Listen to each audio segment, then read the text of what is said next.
J'ai un avis mitigé sur la technique. Mais peut-être que... La technique de... On entend la moto, ouais. C'est pas une moto, C'est pas une moto, c'est du forage. Je dirais une disqueuse. Ouais. Là, Que si je... Ah non, Si je tends l'oreille, je dirais qu'elle glisse quelque chose de type bétonneux / Ok. minéral. En tout cas, c'était la pause. Et je crois que c'était une Bosch. Tu penses que c'était une Bosch? Ouais, mais une Bosch bleue alors, pas une Bosch verte. Parce que tu sais qu'une Bosch a différentes gammes. Tu savais pas ça? C'est fou. On en Ouais, reparle Bosch, après. ils ont Bosch vert, Bosch bleu, Non, Bosch... je connaissais que les verts. Voilà. Ok. Oh, on l'a dit en synchro. Chips. Normalement, il y en a un qui doit dire Pepsi et l'autre peut pas parler jusqu'à ce Mais qu'il non, dise c'est son nom. chips. Ah, Non, c'est Pepsi, chips. moi. Ah ouais, non, nous c'est chips.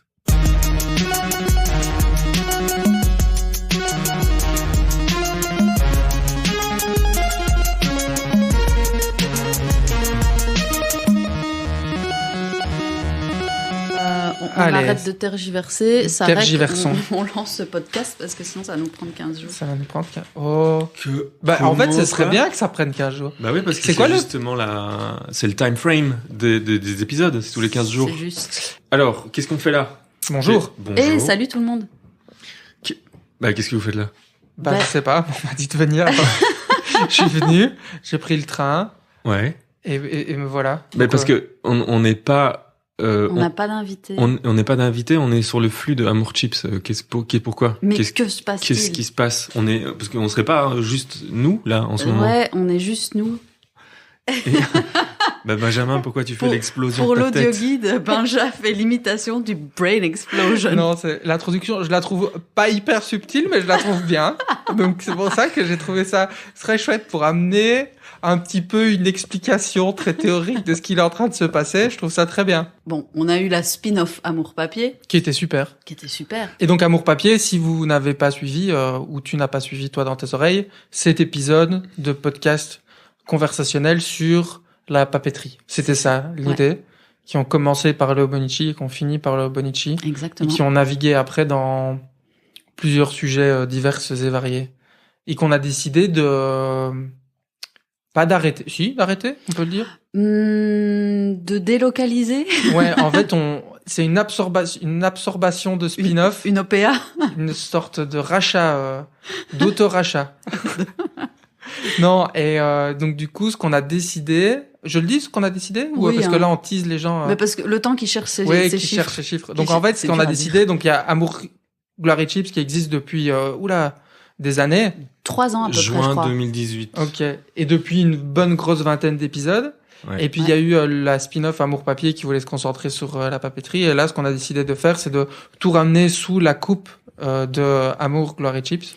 Parce qu'on avait d'autres envies aussi, Benja, toi et moi, notamment par les ciné. Comme on l'a déjà dit. Ouais, comme on l'a dit à presque tous les débuts d'épisodes d'Amour Exactement. Papier. Et comme surtout l'envie de continuer de parler entre copains avec vous d'une certaine manière de l'autre côté de ce micro de choses et pour ne pas devoir faire 42 milliards de flux amour papier, Ouais. amour cinéma, amour haricot rouge, amour gourde, Amour craquinette. amour crack. Oh. C'est hyper bon ça les craquinettes. Je me souviens pas ce que c'est. C'est une cracotte fourrée à Enrobé quelque avec chose. de la fraise. Non, fourrée. Fourré à la fraise. Ou c'est de la Ah fraise oui, enrobée enrobée. avec de la cracotte. Non, je Ça voulais dépend dire- quoi. Ça dépend du point de vue. Je voulais dire fourré, effectivement. Mais moi je préfère celle au chocolat.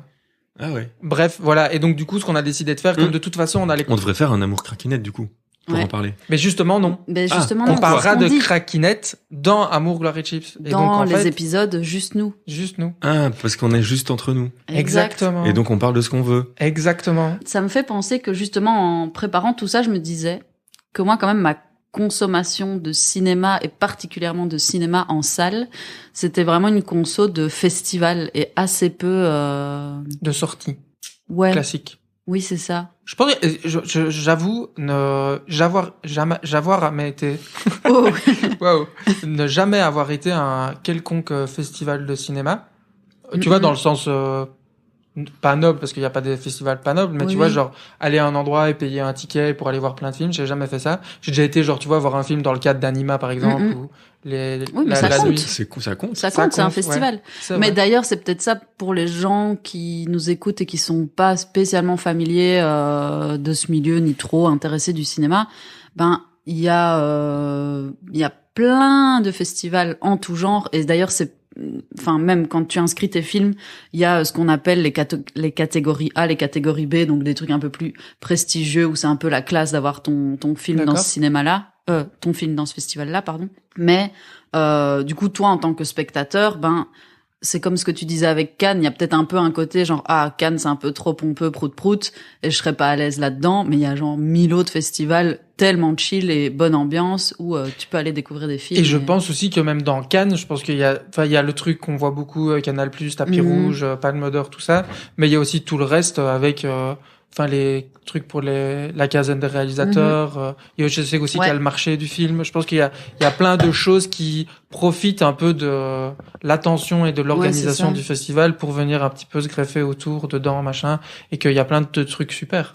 Mais je crois que ce que j'aime bien, et ça permettra de faire un lien après, justement, avec les histoires de différentes plateformes. Je pense que moi, ce que j'aime bien, justement, dans les festivals, après, c'est évidemment le côté concentré, mais c'est surtout le côté curation, en fait.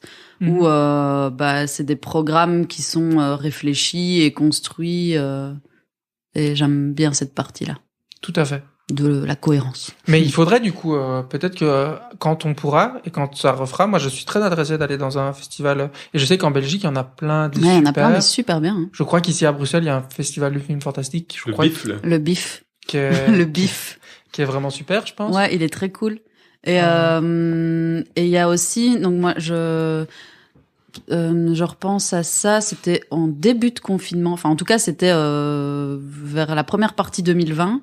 Il y a le festival Courtisane qui a lieu à Gand, qui du coup n'a pas pu avoir lieu en vrai, quoique je pense qu'il y avait aussi quelques salles ouvertes avec des petites jauges, mais du coup ils ont fait une grande partie online et du coup c'était super, j'ai vu plein de films trop bien chez moi en payant quelques petits euros en fonction des films et de la compétition dans laquelle ils étaient et de la sélection dans laquelle ils étaient, parce qu'il n'y a pas de compétition à Courtisane et c'était super cool, j'ai vu plein de chouettes films.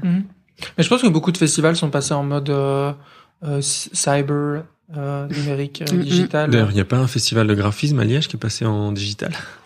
Si. Transition. C'est vrai. Et on en parlera plus tard, mais oui, il y a le festival sur lequel on travaille avec Damien, Jérémy, Lorraine, Pierre et plein d'autres, qui normalement est en présentiel. Oui. Le mot que je n'ai jamais dit de ma vie Non. et que j'ai jamais autant dit de ma vie de maintenant. Mais je suis content que tu le dises dans ce premier épisode de Juste Nous, que tu utilises ce mot présentiel. Ouais. Et donc oui, FIG va passer en mode cyber, mais on vous en dira plus parce qu'on sait pas. On est en train de réfléchir à comment et quoi. Ouais. Donc en attendant, vous pouvez aller vous abonner. On mettra le lien. C'est le FIG Liège. Tout à fait. FIG qui sont les initiales de Festival International de Graphisme. Oui. Mais qui, dans ce cas-ci, c'est le festival immatériel de graphisme. Tout à fait. Et c'est, le I, en fait, change. Intergalactique, ça marche. Ouais. En fait, tous les mots I, ça marche. Ouais. Impeccable. Impromptu. Oui. Et donc, voilà, donc festival. En non présentiel. Et donc t'as payé ton, non. J'ai payé? Mais non, mais j'essayais de faire une transition pourrie par rapport à ta conduite sur le fait de payer ces plateformes.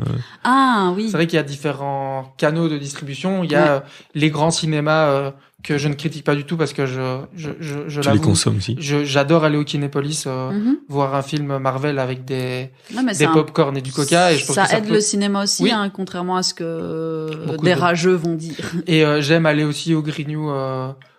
Et parce que c'est super les Grignoux, enfin pas les Grignoux parce que c'est un cinéma pour ceux qui veulent le situer géographiquement, c'est une chaîne ou en tout cas une association du cinéma indépendant dans la région de Liège et maintenant de Namur aussi, endroit super où on peut aller voir des films pour pas très cher. Et j'aime regarder aussi des films sur un ordinateur. Mais avant d'y arriver à ça, alors j'en profite puisqu'on fait du name dropping de lieux et de gens qu'on aime. Je name drop toute l'équipe du cinéma Aventure à Bruxelles et à eux et au Grignou et puis tous les autres petits cinés qui sont fermés en ce moment. On envoie de la grosse force et des bisous et des câlins et on espère revenir bientôt dans vos salles. On se tape la main sur le cœur. Ouais. On est avec vous. On lève le poing. Et on sait que ça doit vraiment pas, parce que pour les gens qui travaillent dans les cinémas, c'est un peu des moments pas drôles, quoi. Hormis le fait de dire, de bouder, je peux pas voir des films, ce qui est pas forcément vrai, mais je peux pas aller au cinéma, mais il y a aussi, du coup, toute une chaîne de la vie avec des gens dedans qui ne peuvent pas faire leur métier et sont supprimés une énorme partie de leur vie, et ça, c'est très triste. Ouais. Donc C'est on vraiment pense à très vous. Oui, vraiment. Et vous êtes super. Et on Et reviendra on vous dès aime. qu'on peut. Et du coup, c'est ce qu'on allait dire. En attendant.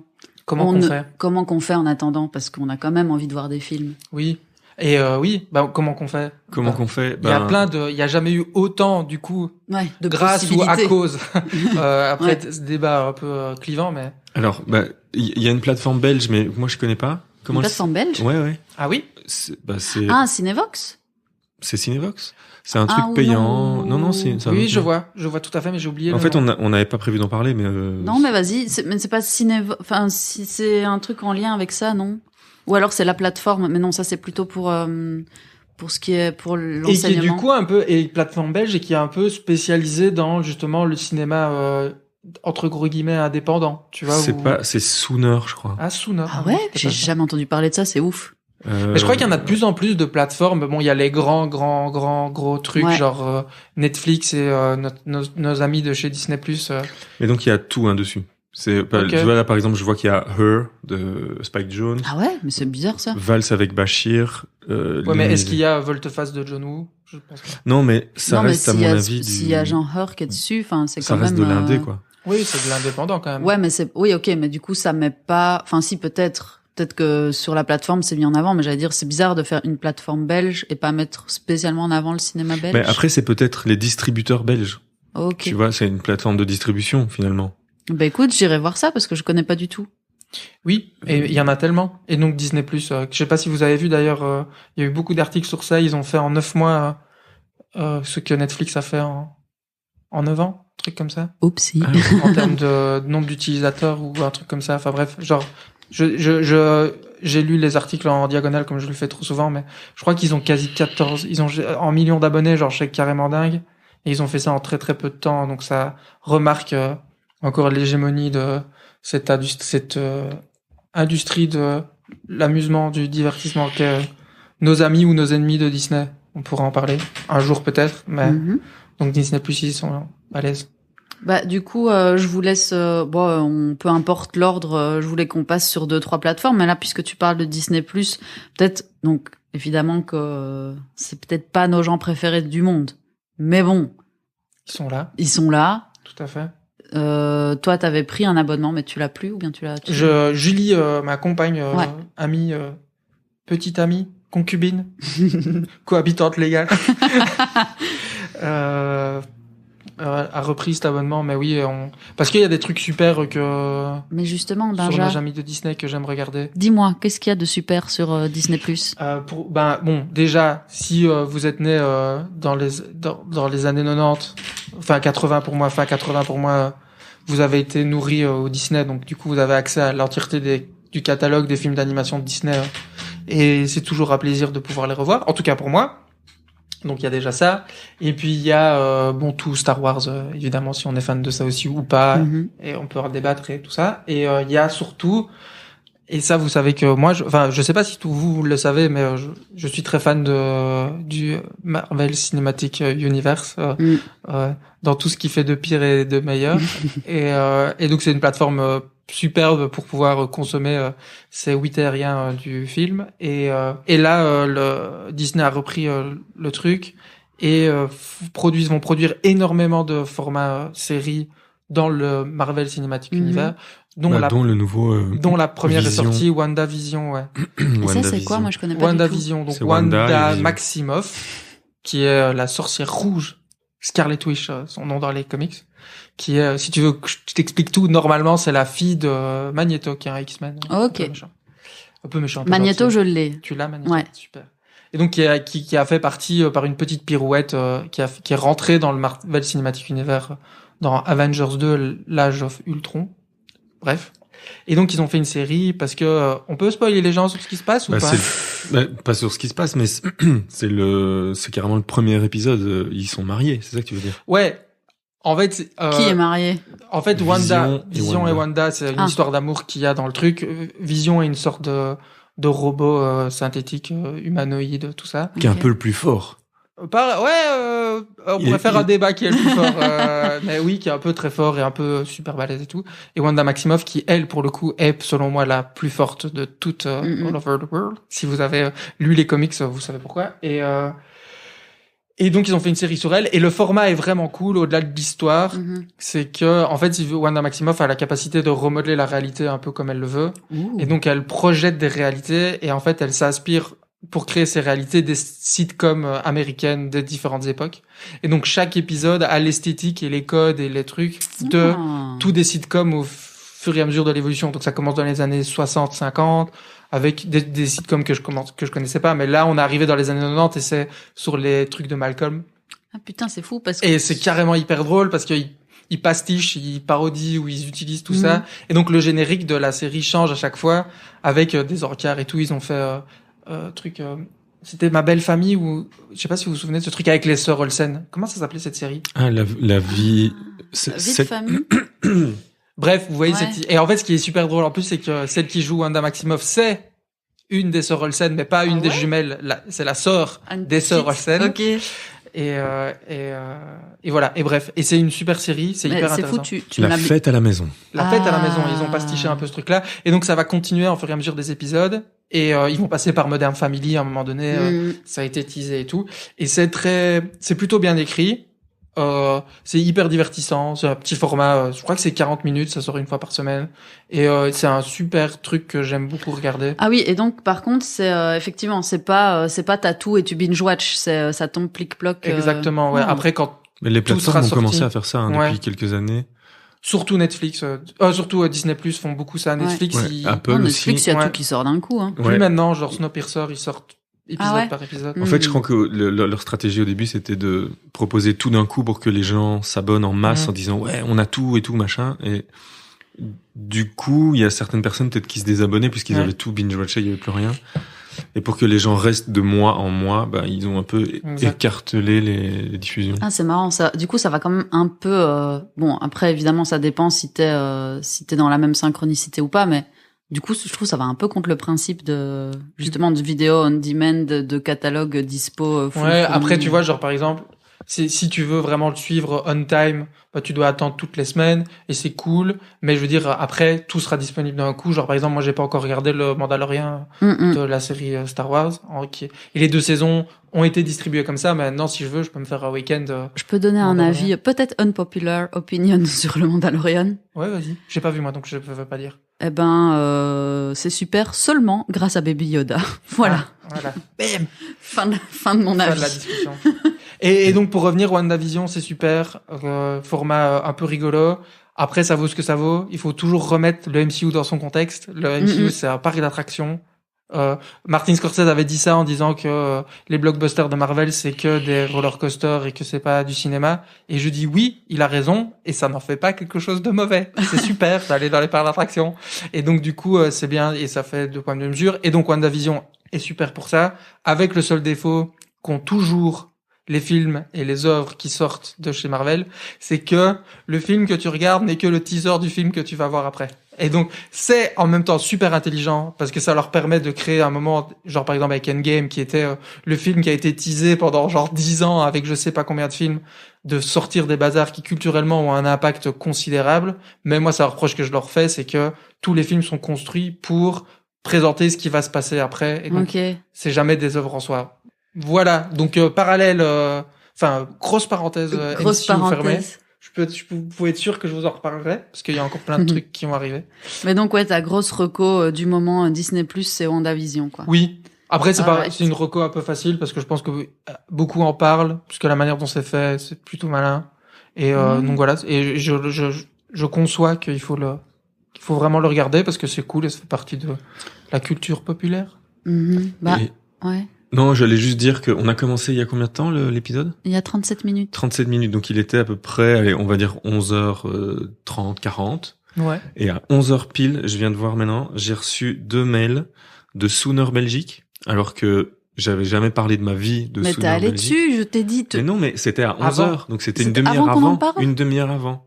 Une demi-heure avant, je reçois un mail de Sooner Belgique, et le mail suivant, c'est la newsletter de Mubi.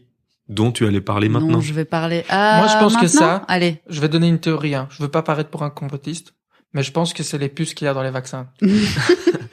Mais ouais, je crois que c'est ça. Moi, je pense que c'est ça. Ils arrivent à lire dans nos pensées et nous. Moi, enfin voilà. Je veux pas lancer de polémique, hein. Mais Ouais, voilà. Ça me cringe tellement. Je sais que les gens le savent, mais je le dis quand même. Benja fait une blague. Hein. oui, c'est une grosse vanne.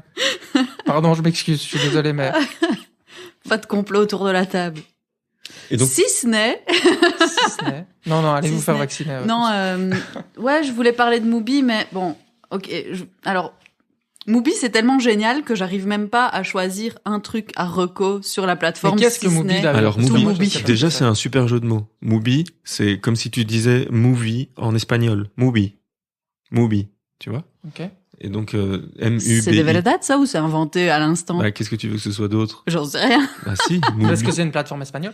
Non. Bah non, justement, c'est pour ça que je... Non, mais ils ont, je sais pas, ils sont. Bah, Ils ont pas Ok. fait plutôt un jeu de mots genre on va dire movie mais il faut que ce soit un peu plus rond et plus mignon donc on met un B. Tu penses pas? bah, Après je suis nul en naming. Hein. Donc moi j'ai toujours compris ce truc comme ils ont fait un jeu de mots en le prononçant un peu Comme avec c'était un espagnol accent. qui disait movie. Mubi. Et puis il y a tout le temps de toute façon plein de films espagnols dessus. Donc Oui, mais c'est parce que le Oui, je cinéma sais, c'est pour espagnol est un cinéma de qualité. Et C'est donc c'est un site anglais. ok. Et donc qu'est-ce? Alors moi, je m'étais abonnée à Mubi il y a longtemps. Et en fait, au départ, c'était justement, et là on raccroche les wagons avec ce que je disais sur les festivals. C'est-à-dire que avant, c'était vraiment un système uniquement de curation où tous les jours, tu avais un nouveau film mis à disposition et ce film restait pendant 30 jours. Et voilà. Donc, en gros, tu avais un nouveau film proposé tous les jours que tu pouvais regarder pendant 30 jours si... Oui, Question. Et donc du coup tu payes ton abonnement comme toutes les plateformes voilà. de X euros. Oui. Et est-ce que tu as qu'un film qui est disponible pendant 30 jours ou t'as quand même un catalogue comme les autres? Alors, justement, avant, c'était un film qui sort par jour qui reste 30 jours. Mais donc, du coup, le jour où le film B est sorti, le film A est encore dispo pendant 29 tout à jours, fait. etc., etc. Ça, c'était la formule de départ. Et donc ils n'ont pas plus que 30 films. C'était la Avant. formule de départ. Ok. Et en fait, maintenant, je suis retournée dessus. Mais là, on refait le mime. Brain Explosion, une dinguerie. Donc maintenant, ils ont effectivement un catalogue beaucoup plus fourni avec des sections. Alors par exemple, il peut y avoir genre tout un focus sur le cinéma indien, sur tel ou tel réalisateur, réalisatrice. Là, il y avait eu tout un truc sur Agnès Varda. Et en fait, aussi, ils ont aussi la section un peu plus large, cinéma documentaire, avec des dingueries dedans, parce que moi, je suis un peu une fanzouze du cinéma documentaire. Et ouais, et il y a des dingueries dessus. Et d'ailleurs, ils font aussi des sortes de partenariats, j'imagine, avec des festivals divers et variés partout dans Festivaux. le monde. Ouais, j'ai douté. Diverses et variées partout dans le monde.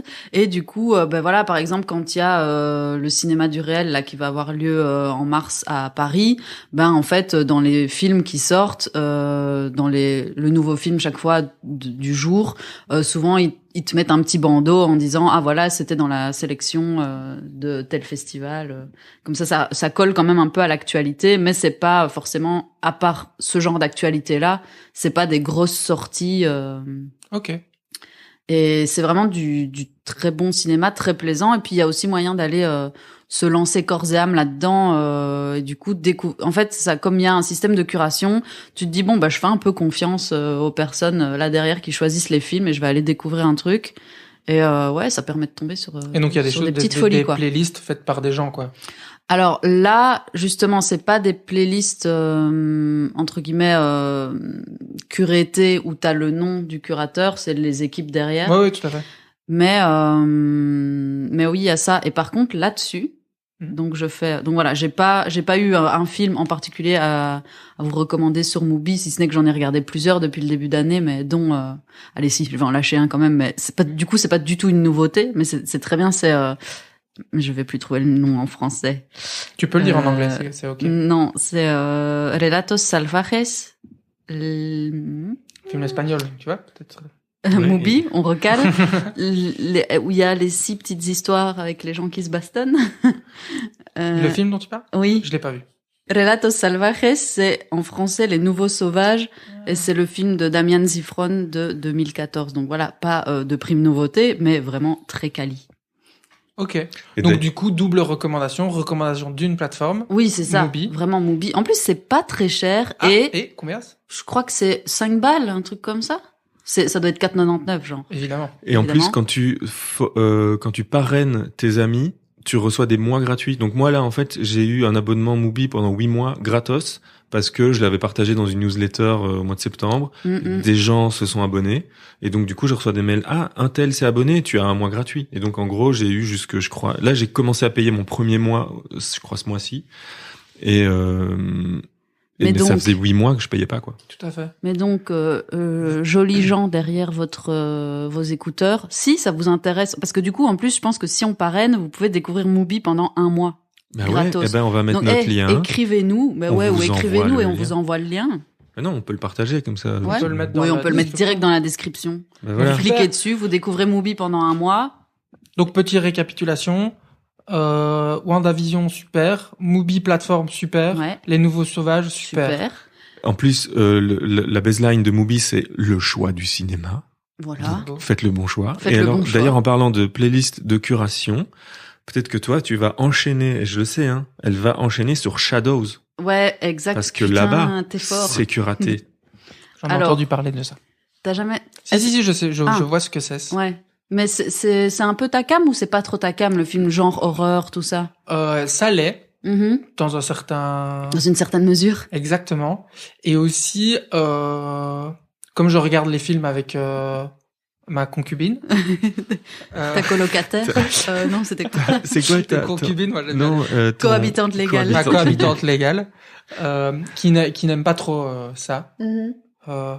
Et donc, du Ça, coup- le film non, d'horreur. Non, par exemple. Oui, par exemple, exactement. ça, vraiment, mon ami. Et elle, donc du coup, je le regarde très peu. Enfin, il y a peu de situations où j'arrive à Ok. en regarder, où je le fais tout seul et c'est ok, mais je regarde très peu. Mais c'est souvent un cinéma qui est très inventif et que j'aime bien. Mhm. Enfin, qu'il est de plus en plus en tout cas. Ouais, mais là aussi j'ai tenté, là je fais mon premier mois sur Shadows. Là c'est une plateforme française qui est spécialisée du coup cinéma d'horreur, de genre, tout ça. Je découvre encore comment ça se passe, donc je ne sais pas tout, mais je sais qu'il y a effectivement certaines personnes de l'internet, de podcasts et autres médias parlant de cinéma et spécifiquement de ce genre-là, qui curate. Comment on dit ça en français? Bonne question. Qui sélectionne, non? Je sais pas. Ouais, qui commissionne. Commissionne. Qui commissionne. Enfin bref. Qui cure. Qui cure. Bref, qui vous font une petite sélection de leurs meilleurs films d'horreur qui se trouvent sur la plateforme. Et donc, c'est aussi justement une porte d'entrée. Parce que, en fait, moi, c'est ça que j'ai généralement avec Netflix, mon problème, entre guillemets. C'est que t'arrives là-dessus et c'est tellement un espèce de puits sans fond que si je sais pas exactement ce que je veux regarder, je ne trouve pas quelque chose à regarder. Mais ça, c'est un vrai, enfin, c'est un vrai sujet parce que tu vois, on a plein de vrais sujets.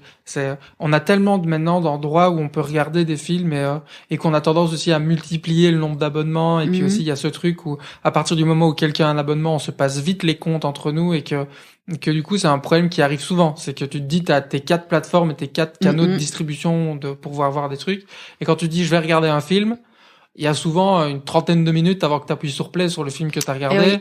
Et c'est un truc qui est assez compliqué. Et l'algorithme de Netflix, je le trouve pas très bon. Non. Parce qu'il a tendance à te mettre dans une espèce de canal. Si tu regardes un film avec Sylvester Stallone, il va te conseiller tous les films avec Sylvester Stallone, alors que potentiellement c'était juste un dimanche après-midi où tu avais envie de voir Stallone mettre des tatanes à des gens et que c'est ok, mais c'est pas pour ça que tu vas regarder ça toute ta vie. Et c'est vrai aussi pour tous les autres, quoi. Ouais. Pour Disney+, pour tous les gros en tout cas. Les gros, Amazon Prime, je crois que c'est le cas aussi. Disney+, c'est le cas aussi. Après, je trouve que le catalogue de Disney+, est plus restreint, tu vois, vu que tu sais que tu y vas pour les productions Disney parce que c'est principalement les trucs. Mais ça va changer parce que ils arrivent avec Stars. Je sais pas si vous avez vu ça. Ils vont avoir un autre truc où ils vont avoir plein de films. Donc ça va être rebordel sans nom. Et que du coup, les deux plateformes dont tu parles, Mubi et Shadows, prennent un peu le parti de curated. Il y a une part de curation. Sélection. Et que du coup, tu peux un peu plus te laisser balader parce que aussi Voilà, quand tu y vas, t'as une démarche qui est pas vraiment la même, quoi. T'as envie de regarder quelque chose d'un peu cool. Oui, c'est ça. Et je crois que c'est pour ça, justement, comme avec ce que je disais au tout début, et comme, justement, ma consommation de cinéma est plus en me laissant guider par, justement, des programmateurs, dans des festivals, programmateurs, programmatrices, d'ailleurs. Plus de programmatrices, s'il vous plaît. Et, du coup, c'est ce que je retrouve dans ces plateformes-là et qui font que je les apprécie plus. Et bien entendu, la qualité des films, enfin, je trouve la qualité des films qui sont proposés me correspond plus aussi, même si, évidemment, le dimanche, des tatanes. Bagarre. Meilleur film de bagarre, vite. Die Hard. Ouais, bagarre. Le 1? Die Hard. Ouais. Le 1. Piège de cristal. Piège de cristal. Pareil? Mais c'était ma réponse. Non, mais moi, alors, c'est l'autre mais même période, mêmes acteurs, Le Dernier Samaritain. Ah oui. Ouais, Oh. ouais. Ah ouais, bien. Gros souvenir, Le Dernier Samaritain. Ok. Moi, c'est John Wick, plus récent. Ah ouais. J'ai pas vu. Bah, c'est hyper rigolo. Parce c'est que avec c'est juste un Keanu prétexte. Keanu Reeves. Keanu Reeves, ouais. Keanu. Ouais, c'est ça. Keanu. Il y a une série, 2-3, il y en a un, non? Il y en a 3, bientôt Ouais, 4, bientôt 5, bientôt 1000. Ah ouais. Pitch qui tient sur un timbre au poste, et juste qu'il y a un prétexte à la bagarre. Bah oui, c'est ça, c'est juste après texte. C'est quoi à la le bagarre. pitch? Bagarre. Bagarre. Il ouvre Ok. une porte. Bagarre. On achète. C'est bon. Ouais, bagarre sur cheval, bagarre sur moto, Ouais. bagarre avec chien, bagarre. Bagarre. Et attends, je venais de penser à un truc. Donc, curation, film d'horreur. Meilleur film d'horreur? Boum. Oula. Wow. Moi, je suis pas un grand film de fan genre, du film de genre. Film de genre. Ouais. Allez, mais pas le meilleur, mais genre un cool auquel tu penses là maintenant. Un cool. Grave de Julia Ducournau. Pas vu, mais il paraît que c'est super. C'est super. Film de genre, de ce genre-là, horreur. Non. Ouais. Ouais. Je crois que c'est ça que ça veut dire, un Oui, peu, oui. film de genre. Bah, Ah. tu sais, c'est horreur, fantastique, un peu creepy, ce qui est pas, ouais. On appelle à un ami. Allô, ami? Bah, vas-y, toi, alors, d'abord, Benja, pendant qu'il cherche. J'ai envie ou de dire un truc. Ah non, très bien, Martyr. Je sais pas si vous avez vu ce film. Et c'est très bien. Je pense à Martyr. Après, il y en a plein d'autres films de genre. Il y a plein de trucs super. Surtout maintenant, je sais pas. Il y a beaucoup de dans le cinéma indépendant américain, ça commence un peu. Genre, il y a eu The Witch, dont j'ai déjà parlé, je crois. Il y a eu le gars qui est Roger Egger, Robert Egger. ouais. Qui a fait le phare de Lighthouse avec Robert Pattinson et le gars qui a une tête de méchant tout le temps. Comment il s'appelle? Dafoe? Oui. William Dafoe? Ouais, je pense que c'est ça. Non?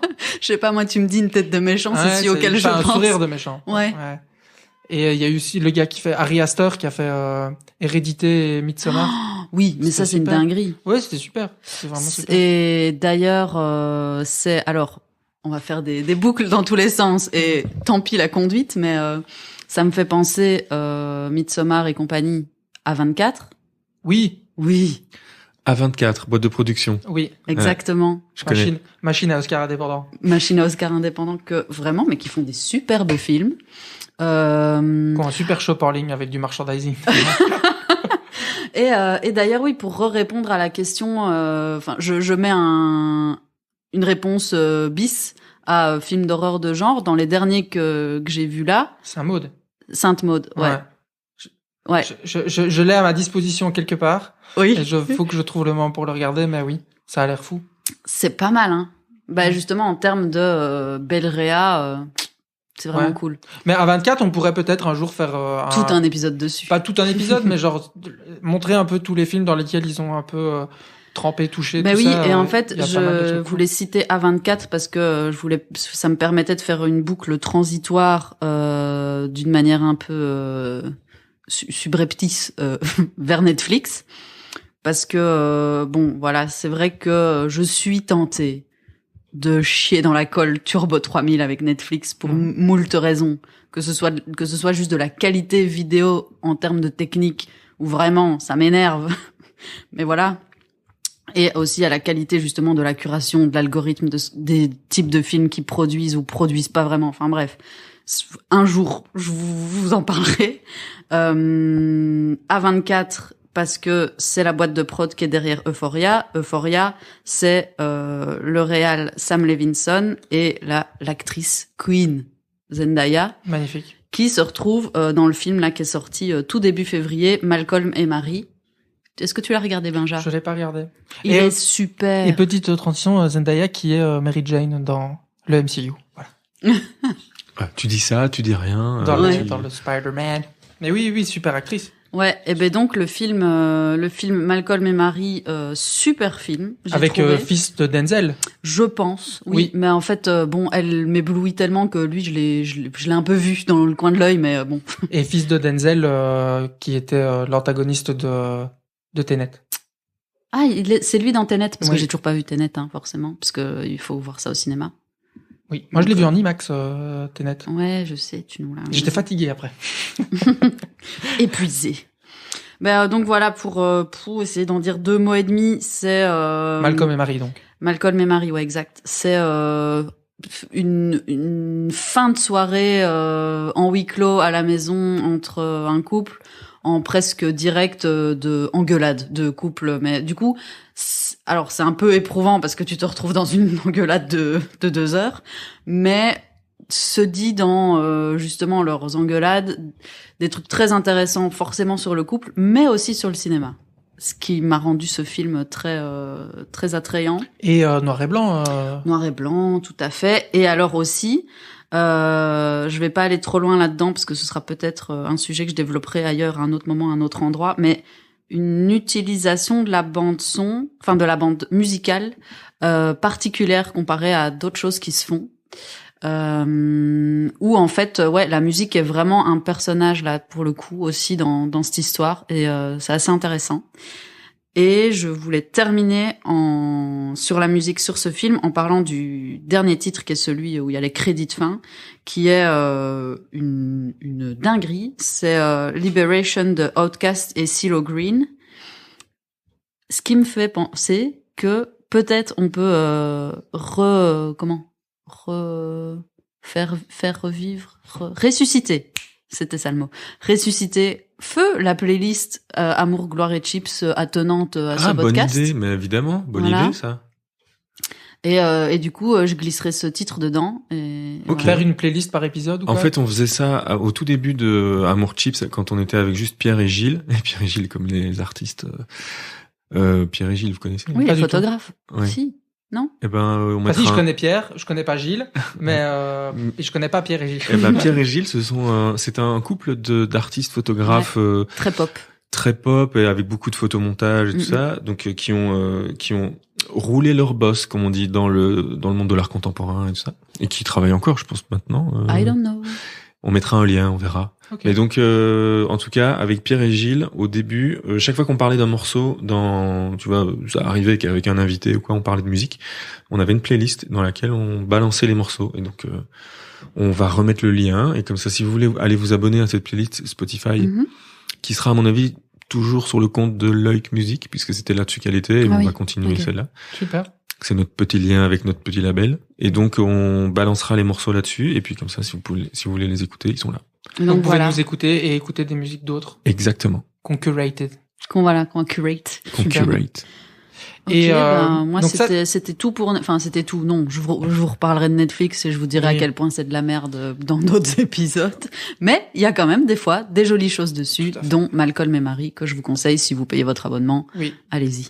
Et oui. Et donc, moi, j'avais mis dans la conduite aussi un film à recommander que j'ai regardé ce week-end, où il y a peu, film assez récent qui est malheureusement qui devait sortir là bientôt, maintenant, avant, mais qui pour cause de crise sanitaire s'est vu VODifié Mhm. directement. C'est Yes God Yes. Je ne sais pas qui l'a réalisé, j'ai oublié son nom, mais l'actrice principale est une actrice de Stranger Things et c'est un film super rigolo. Enfin, Ah. moi, ça m'a fait rigoler. Mais attends, parce que ça, dans la conduite, il est mis à côté de Apple TV. Oui, parce Ah, que d'accord. c'est là que je l'ai regardé, en fait. C'est parce que il y a, dans les plateformes, si on veut continuer de parler des plateformes, il y a Apple TV+, qui est la plateforme de VOD de SVOD, je sais pas comment on appelle ça. Enfin, bref, de vidéo à la demande Ouais. de Apple. Alors, ben, justement, Eux, leur stratégie est petite note de la rédaction. SVOD, c'est en gros subscription video on demand. Donc Exactement. tu payes pour avoir un catalogue. Exact. Et puis VOD, c'est juste video on demand. Et donc là, tu payes la vidéo que tu veux regarder. Exactement. Et donc, ils ont un service de SVOD qui s'appelle Apple TV+, Mhm. où ils ont un catalogue où eux, ils ne proposent que des choses qui sont produites par eux. Ok. Donc, on peut dire que c'est un peu curated d'une certaine manière. Mhm. Et il y a plein de trucs super. Damien avait parlé de Ted Lasso il y a quelques temps. Il y a une série de M. Night Shyamalan qui s'appelle Servant, dont la saison 2 vient de sortir, que j'ai pas regardé, mais qui paraît qui est cool. Il y a plein d'autres trucs vraiment super. Et donc ça, c'est le SVOD. Et il y a la VOD de Apple qui existe depuis super longtemps, qui est eMovie, je pense, comme ça s'appelle. Mais tout ça est un peu fusionné. Et donc, tu peux louer des films. Ok. Et souvent, il y a, moi, en tout cas, je trouve là-bas beaucoup de films qui sont pas distribués en Belgique Ok. et qui sont souvent des films de indépendants anglo-saxons / américains, dont celui-là, dont j'étais très content de trouver, qui tu peux le louer pour quelques euros, pas très cher, je pense que c'est 3, 4 euros, peut-être 5, tu vois. Et donc c'est un film indépendant plutôt rigolo sur une adolescente qui s'éveille à la sexualité, mais qui malheureusement, pour elle, est dans une école catholique américaine très rigide qui promeut plutôt l'abstinence avant le mariage et la chasteté à tout prix. Et c'est très très très drôle. Ok. C'est très très drôle parce que du coup ça amène tout ça de manière très pas classe, j'ai pas envie de dire classe, mais tu vois, c'est pas vulgaire ou c'est pas un peu gros, c'est très subtil et c'est hyper marrant. Ok. Voilà. Et j'ai trouvé ça super. Et elle joue très bien parce qu'elle est un peu dans la retenue et tout ça. Et c'est vraiment elle, c'est une adolescente qui découvre un peu tout ça et qui du coup est en marge super fort parce que tout ça est caché et tout. Et qui découvre, et c'est dans les années 2000, donc elle est sur Yahoo et tout ça, donc il y a des ordinateurs et tout ça. Qui découvre la chose. La chose. Et après, on était on voulait continuer Reco cinéma, genre qu'est-ce qui va nous Rocco Siffredi. Oh là là, ça c'est un autre type de cinéma de genre. Non, Oui. avant D'ailleurs. de passer, d'ailleurs. Petite Reco de Damien. Alors oui, c'est quoi votre plateforme de porn préférée? On m'a parlé il y a pas longtemps d'un film avec Rocco Siffredi. Ah non, attention à ce que tu dis. Un film indépendant de Catherine Breillat. Avec Rocco Salopard. Siffredi. Mais quoi, mais qui, je sais plus Mais qui m'a parlé de ça. je pense qu'il a percé dans le cinéma. Oui, il a percé dans le cinéma indépendant. On peut pas dire que Rocco Siffredi a Il a percé. percé. On peut pas dire. Je m'en fous, c'est moi qui monte, je couperai tout ça. Sinon, non, moi, c'est très classique, hein, Pornhub de base. Ma plateforme préférée. Moi, un truc que j'adore avec Chambers. le pornographique, Payez le votre film porn. pornographique, c'est la manière dont ils ont de pasticher certains Oui. franchises / films que je trouve très drôle. Il y a niveau 1, c'est les traductions littérales de nos amis titres. les Québécois qui sont genre stratosphériques. Donc par exemple, tu prends Fast and Furious, ok, qui est genre déjà le nom, bon, est pas super malin. Nos amis québécois, tu vois, en grand amoureux et défenseur du français, l'appellent Rapide et Furieux. Donc moi je trouve ça absolument génial de me dire que je pourrais avoir dans la rue une affiche avec Vin Diesel où il est écrit au-dessus de lui Rapide et Furieux. Oui. C'est génial. Et puis après l'industrie du porno reprend aussi ce truc et fait Fist and Furious. Et oui. Oui. Et genre je trouve ça ouais, on parlait de naming tout à l'heure, je pense que on peut pas les battre les gars l'inventivité Des titres de des porno. titres de Ouais, porno c'est sur dingue. base de franchises existantes, c'est vraiment Next très drôle. level. Et parfois, ils ont rien à faire, hein. Tu prends juste Titanic. Oui, tout à fait. Il y a Tu aussi... mets un tiret. Ah non, il y a aussi Diana Jones. Oh oui. Celui-là, il est bien. Ouais, pas mal. Il y en avait un autre aussi qui me trouve... Mais je pense qu'il y a des topitos entiers avec des listes de ça. Il y en a un qui m'avait fait beaucoup rire, c'était Total Rectal. Oh Ah mon ouais. Dieu. Ça m'avait fait beaucoup rigoler. Et il y avait... Et je vais clôturer là-dessus parce que c'est un peu le moment un peu sulfureux, vulgaire. Mais c'est Coup de foudre à Notting Hill. Ah ouais. Je trouve ça tellement génial. Oh, ça me fait tellement rire. C'est très drôle. Bref. Et Mais donc, pardon. Tu fumes, toi. Je fume, pardon. comme c'est notre petit Elon Musk à nous. Oui, c'est ça. Elle Ah oui, fume son voilà. micro, Non, mais arrêtez, les gens vont penser que je fume des gros joints pendant les enregistrements. Pas du tout. C'est pour ça Je qu'il vape. il faut absolument qu'on se filme en train de... Parce qu'il y a tout... Oui. Bah, là, c'était un peu on s'apprivoise dans cette nouvelle mouture. Config. Et puis, prochain épisode, on live stream sur Twitch. Bien sûr. Évidemment. Bien sûr. Non, ce que je voulais dire avant d'être à moitié étouffée par la fumée de ma vape, c'était que Ben, en fait, comme pour les autres plateformes de films, hein, payez pour votre porn, soyez des adultes responsables. Ah, bah, c'est une bonne conclusion, ça. Merci, bisous. Bah oui. ouais, il faut payer pour son porn. Mais après, là où je voulais en venir avant qu'on conclue totalement la partie cinéma, Plateforme. Plateforme, film. C'était que, il reste quand même encore des endroits sur cette terre où ce n'est pas illégal de regarder des films. Et en plus, c'est gratuit. J'ai nommé YouTube. Ah, YouTube, oui. Ok, on peut regarder des films sur YouTube. Ah ouais. En fait, moi, j'ai une grosse reco coup de cœur de toute fin décembre, là. C'est le film, le moyen-métrage de Eleanor Cost qui s'appelle Fantasme. C'est vraiment très mignon, très beau, très touchant. Je vais vous dire que j'ai chialé, mais bon, je suis pas la référence en termes de chialade devant les films. Moi, j'ai pleuré devant Armageddon. Je ne m'en cache pas. Ah, je crois que moi aussi. Tout le monde a pleuré devant Armageddon. Je pense, ouais. Bruce Willis, il sacrifie pour tous nous sauver. Ouais, tu spoil un peu. Ouais, après, je pense que plus personne ne peut spoiler Armageddon. Je pense qu'après X années de sortie, c'est comme ça spoiler compte plus Titanic. comme un Je spoil. pense que tu peux pas. Ouais, Non, mais alors, attendez, je fais une aparté là-dessus. Ah. Sur les histoires de spoil. Ah, moi, j'ai un autre après sur le spoil très Non, drôle. mais où je me suis fait engueuler d'avoir, soi-disant, spoilé, Titanic. non, pas Titanic, comment ça s'appelle, ce truc, la série sur, le baron de la drogue, colombienne. Narcos. Oui. Nachos. Je me fais engueuler J'ai pas d'avoir spoilé Narcos. Et je suis là, excuse-moi. C'est de l'histoire. Si t'es pas au courant que le gadjo s'est fait fumer par les flics, c'est pas de ma faute. Ce n'est pas un spoil. Je refuse de me faire gronder là-dessus. Eh ben, histoire de spoil aussi, j'allais au cinéma avec deux amis à moi. On allait au Kinépolis souvent voir des films un peu guilty pleasure. Et avec Nachos et compagnie. Et on voulait aller voir un film que je ne vous conseille pas du tout. Ne le regardez pas, faites autre chose. C'est Pompéi. Je sais pas si vous voyez. Oui, avec Keith Harington, qui jouait dans Game of Thrones Jonathan Neige. Et du coup, je sais pas par quel quiproquo, on arrive devant la dame qui nous vend les tickets et on lui dit ouais, on va voir Pompéi. Elle dit c'est bien. Et puis moi je fais une vanne. Ouais, mais c'est triste parce que à la fin ils meurent tous. Parce que Pompéi, on sait bien que ça s'est mal passé pour eux. Ouais. Et elle m'a regardé stupéfait en me disant comment vous savez. Et j'ai trouvé ça tellement mignon et on a tellement ri que du coup j'étais très content. Et ce film n'allait pas le voir parce que c'est voilà.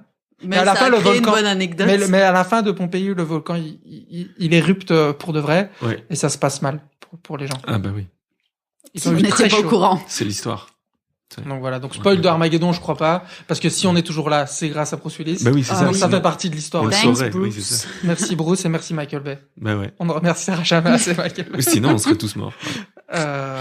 Bref. Et donc concluons sur, donc je le répète parce qu'on est passé dessus un peu vite. Fantasme d'Eleanor Cost sur YouTube, c'est superbe. Mais donc ça c'est veut beau. dire que certains auteurs mettent leur moyen-métrage, long-métrage à disposition gratuitement sur Oui, YouTube. mais c'est fou parce que vraiment elle mériterait d'être payée pour qu'on regarde ce film, mais ça fera peut-être partie Mais d'une toute autre discussion Je qu'on pense aura qu'elle plus l'est tard. parce que. Non, alors oui, elle a été payée par le CNC, mais pour produire. Il Mais y a un producteur derrière. En fait, j'ai vu un truc sur Combini, dont je mettrai Ok. le lien, où elle dit à un moment donné, je parlais avec mes producteurs, et elle cite le nom de la boîte, mais j'ai pas retenu. Je sais qu'il y a un P dans le mot, mais on le mettra dans la description, ou alors je peux vite chercher. Mais et donc il y a une boîte de prod derrière qui lui a vraiment donné de la thune pour produire ouais, mais ça. attends, parce qu'une boîte de prod, c'est aussi la logistique. Enfin, c'est pas seulement des financiers, on te donne de la thune, c'est la partie logistique d'organiser des Mais tournages. c'est et des aussi trucs la comme logistique ça. financière. C'est aussi la logistique financière, mais c'est pas eux qui mettent forcément les thunes, c'est c'est eux en qui vont les grande chercher. partie. Ouais, c'est ça, c'est faire les dossiers CNC et toutes ces conneries là, quoi. Ouais, mais ce que je veux dire, c'est que je crois pas qu'elle l'a fait. Enfin, elle. Le projet a été construit pour être diffusé sur YouTube. C'est ça Oui, que t'essaies oui, de c'est dire. ça. Ça faisait Oui. partie de la stratégie. Et Parce donc que les gens qui ont elle-même a sa travaillé ont été série. payés. et tout, Oui, quoi. oui, bien sûr.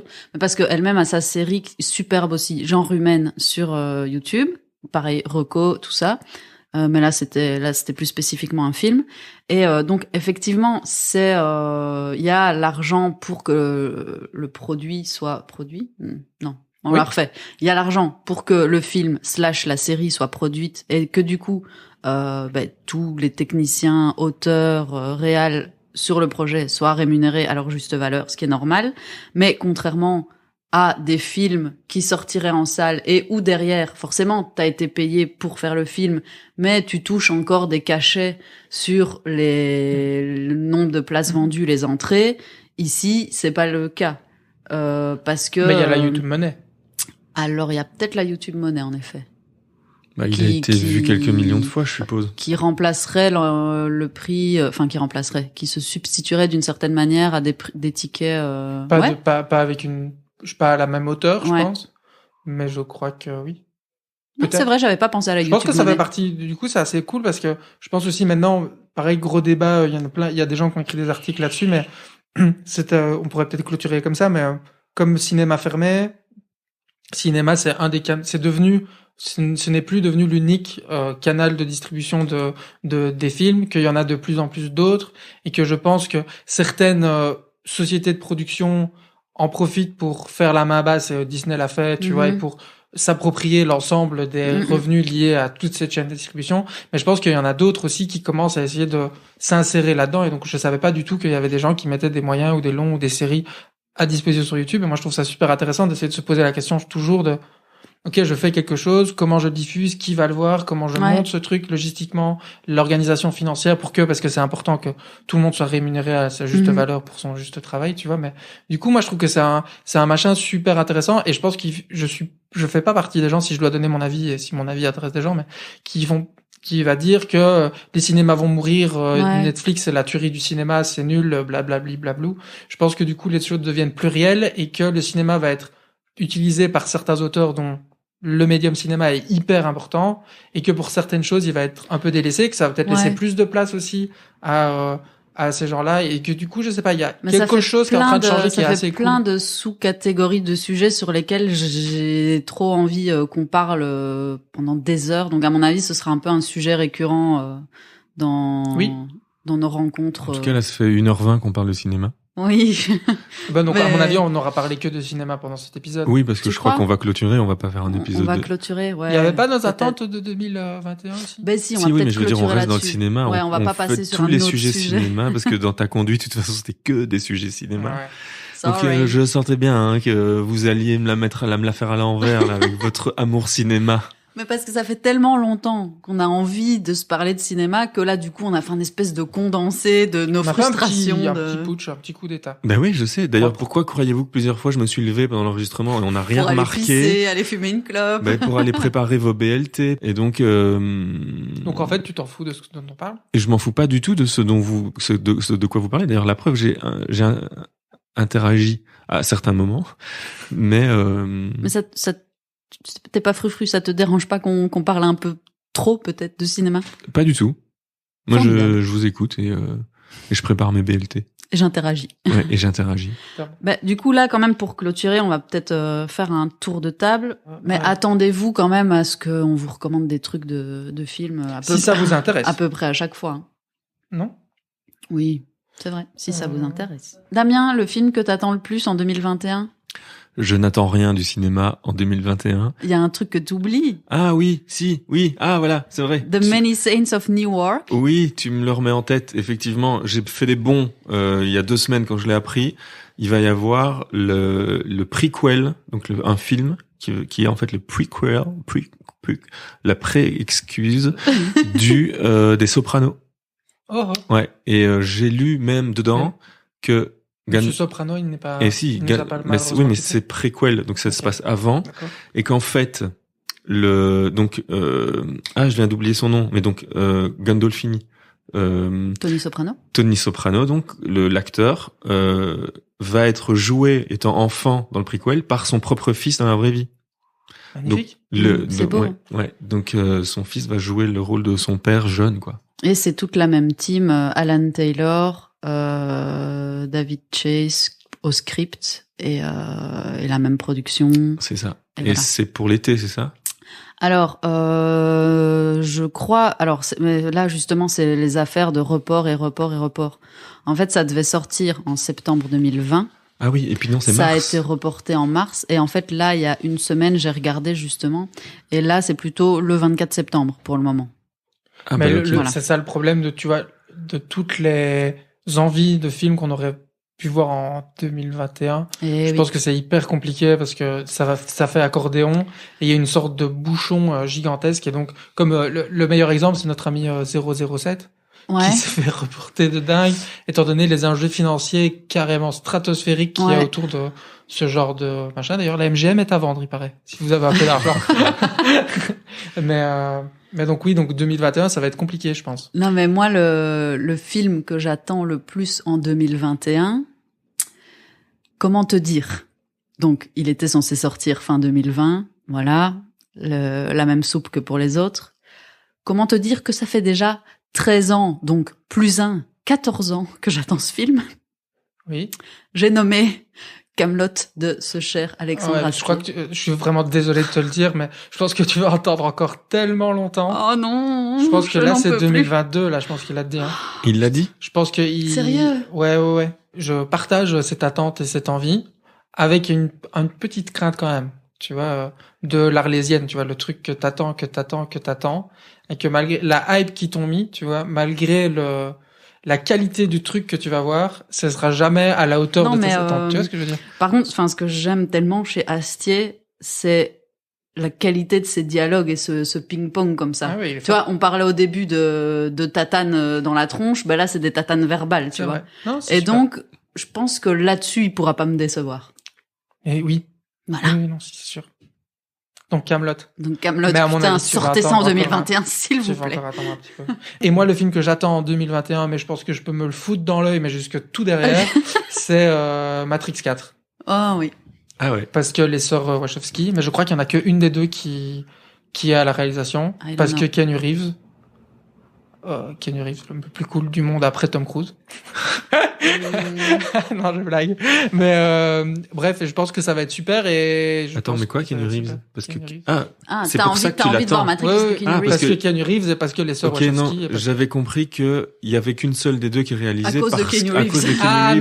non, pas du tout. Et Ah, donc pardon. j'attendais la chute, je me Non, dis non, quoi, non, pas du tout. il est sorti avec une des deux, ça s'est mal passé Non, ou non, quoi non, je ou- crois pas. Hum. Mais super, et donc les Matrix sont super, et le travail des sœurs Wachowski est super, et elles ont Ouais. fait plein de trucs qui sont bon. Il y a Matrix qui est un peu leur masterpiece où elles ont changé, Sense8. où elles ont changé le game du cinéma d'action pour toujours. Et Mais, Sense8, la série. et puis elles Ah, ont fait c'est incroyable. Sense8, elles ont fait Claude Atlas qui est un peu bizarre mais Claude qui est pas mal. Atlas, ouais, qui m'a fait fondre le cerveau, j'ai pas compris. Mais par contre, ouais, non, bon, peut-être, je suis peut-être pas là pour raconter ma life non plus, mais Matrix, je sais plus l'année de sortie, j'étais assez petite, mais genre, la première fois que je l'ai regardé, j'étais énervée, dégoûtée. C'est vrai. Mais oui, parce que, putain, pardon, excusez-moi, j'étais persuadée que c'était Trinity l'élu. Ah. Et Ah non, bah. et c'est l'autre noob qui connaît rien, qui débarque, qu'on programme là un peu vite fait, alors elle est plus maline, elle est plus skillful. Putain, et c'est lui l'élu, ça m'a dégoûté. Mais il y a plein de lectures de Matrix, on pourrait peut-être aussi faire un épisode là-dessus. Mais apparemment, il y a toute une lecture sur comme quoi apparemment ce serait vraiment toute une fable sur Ok. le fait de changer de sexe, le transgenre et tout ça. Parce que du coup, les sœurs Mhm. sont passées par cette étape-là dans leur vie, tu vois. Et apparemment, il y a on peut faire plein de lectures de Matrix et je crois que c'est ce qui en fait une œuvre super intelligente parce qu'ils ont réussi à faire quelque chose d'extrêmement complexe dans un film d'action qui peut être regardé de manière hyper Ouais. Premier degré, Ouais. genre tatane, Tatane. bagarre, saut dans l'espace, tout ci, tout ça, quoi. Dragon Ball Z, à certaines scènes, on n'est pas loin. tu vois. Et Mais, donc, voilà. Et donc, les sœurs Wachowski, super. Et pour moi, un de leurs meilleurs films que personne n'a vu et que tout le monde a défoncé, c'est Speed Racer. Je crois effectivement pas l'avoir vu. Ah bah, c'est super.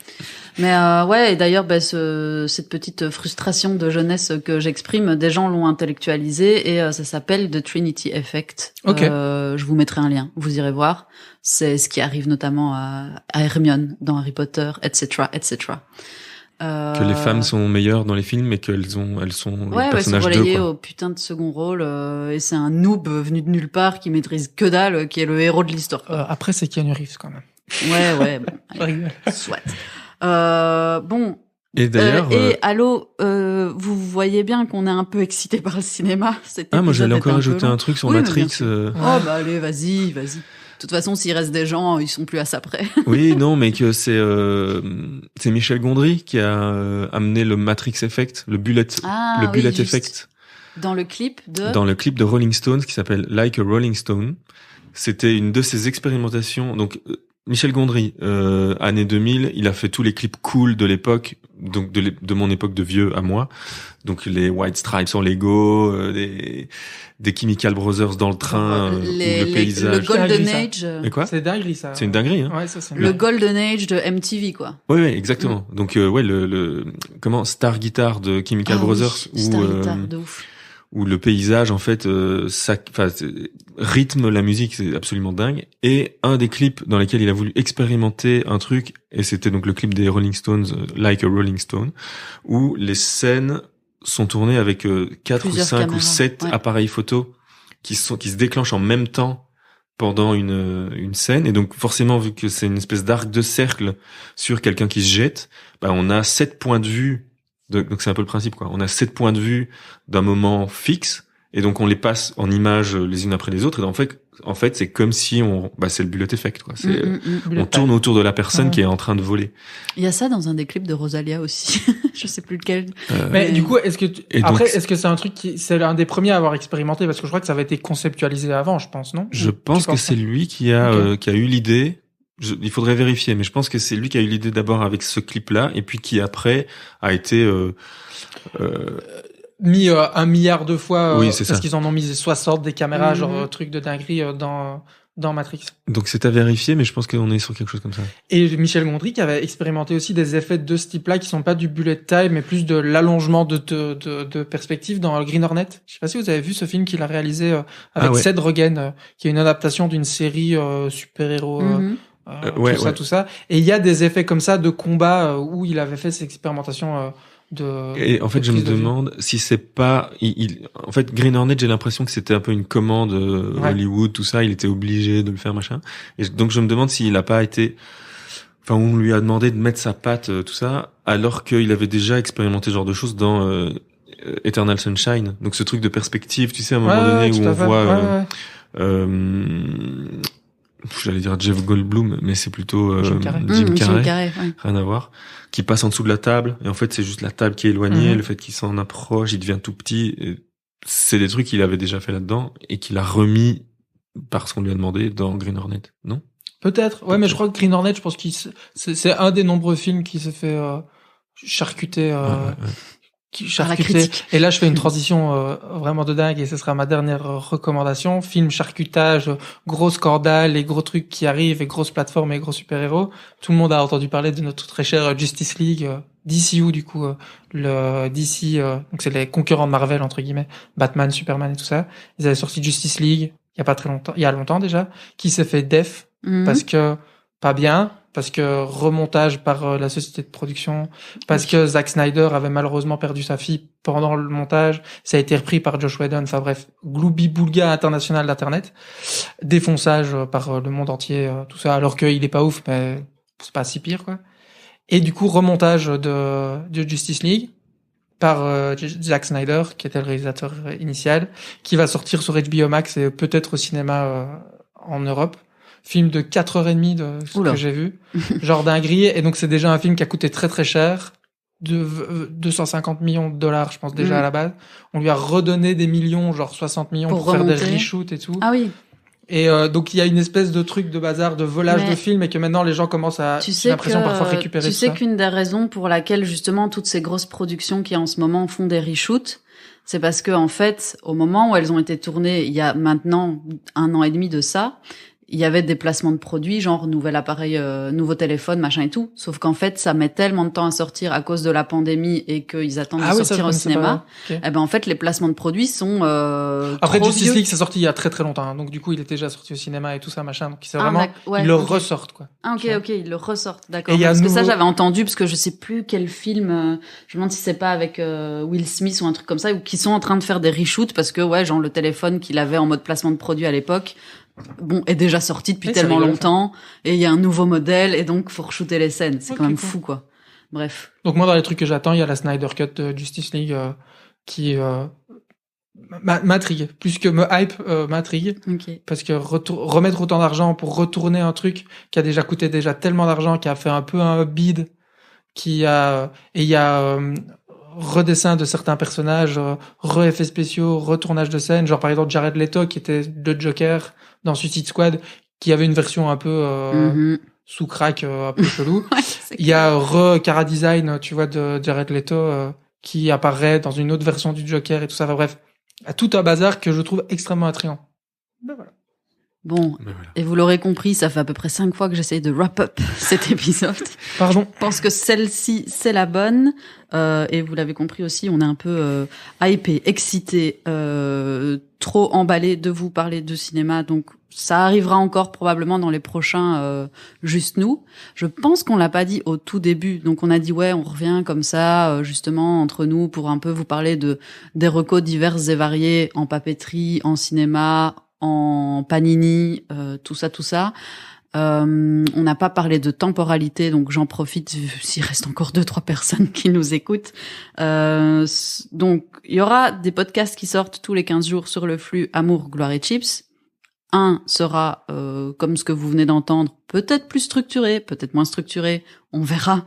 Mais en tout cas, où ce sera juste nous autour de la table en conversation. Et l'autre, l'autre quinzaine, l'autre podcast du mois, sera, comme vous avez l'habitude de l'entendre sur Amour, Gloire et Chips, un invité qui nous parle de sa vie, son œuvre, sa passion, sa création. Voilà. Moi, je veux juste ajouter que dans la playlist musicale, comme tu as parlé de MGM tout à l'heure, qui est à vendre.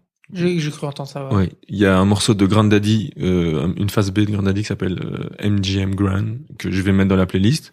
Vous la retrouverez à l'adresse qui est dans la description. Et puis, si on wrap up maintenant, on invite les gens à s'abonner en masse à Amour Chips sur tous les réseaux sociaux, parce que c'est là que ça va se passer. À Amour Chips sur les plateformes de podcast, que ce soit Apple, Google ou Spotify, parce que c'est là que tout va se passer. Et puis alors, pour le Patreon, c'est redevenu patreon.com/amourchips. Si d'aventure vous avez envie de soutenir le podcast, de nous aider à rembourser Benjamin et son investissement de dingue dans les micros et le nouveau Zoom et les casques, Ou juste pouvoir mettre des épinards dans nos assiettes. ou mettre des épinards dans nos assiettes, ou oui, simplement, c'était une discussion qu'on avait il y a pas longtemps avec le fait de supporter les gens simplement sans attendre rien en retour, comme l'amour, quoi, finalement. Et donc, si vous avez de l'amour et 2-3 euros, mettez. Nous, on apporte la gloire et les chips. On apporte la gloire et les chips, mettez ça dans notre tirelire. Et sinon, je crois que on se revoit dans 15 jours. On se revoit dans 15 jours. Et voilà, c'était bien. C'était super. Première avant-première. Et il y en aura sûrement d'autres bientôt. Il y en aura d'autres. Il y en aura d'autres. Et ça va évoluer aussi encore. Évidemment. Toujours. Tout n'est que mouvement. Tout à fait. Et merci. Merci, salut. Au revoir. Merci, salut. Bisous. Et voilà, vous venez d'écouter Amour, Gloire et Chips. Cet épisode a été enregistré et produit par l'équipe Amour Média, Benjamin, Maureen et moi-même, Damien. Il a été monté et mixé par Maureen et les musiques du générique sont signées Alain Deval. Les liens vers les projets de Alain seront dans la description du podcast. Et on remercie encore Alain de nous avoir filé ses musiques pour nos génériques. Merci beaucoup et à dans 15 jours.